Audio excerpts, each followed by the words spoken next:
27 shots on goal were not enough for Czechia as they fell 2-1 to South Korea, a result that has significant implications for the group stage. The Czechs had their chances, but in the end, it was the Koreans who capitalized on their opportunities. This match was a prime example of how a team's ability to finish chances can be the difference between winning and losing.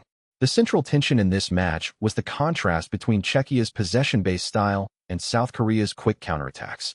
The Czechs dominated the ball, but the Koreans were able to use their speed and agility to catch them off guard and create scoring opportunities. This tension was evident throughout the match, as the Czechs struggled to break down the Korean defense, while the Koreans looked to exploit the Czechs' vulnerability on the counter. The Czechs started the match in a 4-2-3-1 formation, with their two holding midfielders, providing a solid base in front of the defense. However, the Koreans were able to exploit the space between the Czechs' midfield and defense and create scoring opportunities. The Koreans' first goal was a prime example of this, as a Korean player made a run into the space and was able to finish a through ball. Despite being outscored, the Czechs dominated possession, with over 60% of the ball. However, they were unable to convert this possession into goals, with many of their shots being blocked or saved by the Korean goalkeeper. The Koreans, on the other hand, were clinical in their finishing and were able to capitalize on their limited opportunities. One of the hidden stories of this match was the impact of the Korean coach's tactical substitutions.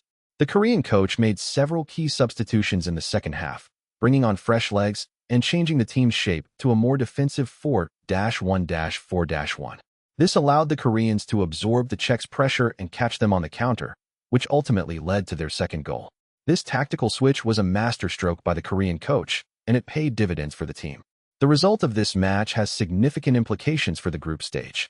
The Koreans' win puts them in a strong position to advance to the next round, while the Czechs are now facing an uphill battle to qualify. The Czechs will need to win their remaining matches and hope that other results go their way if they are to have any chance of advancing. Based on this match, I predict that the Koreans will go on to top the group.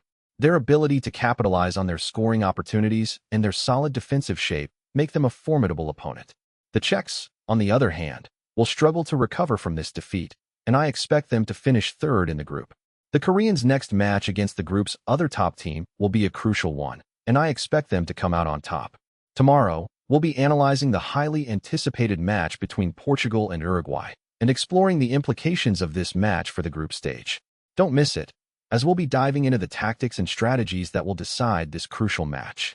Subscribe to our channel now and hit the notification bell to stay up to date with all our latest videos.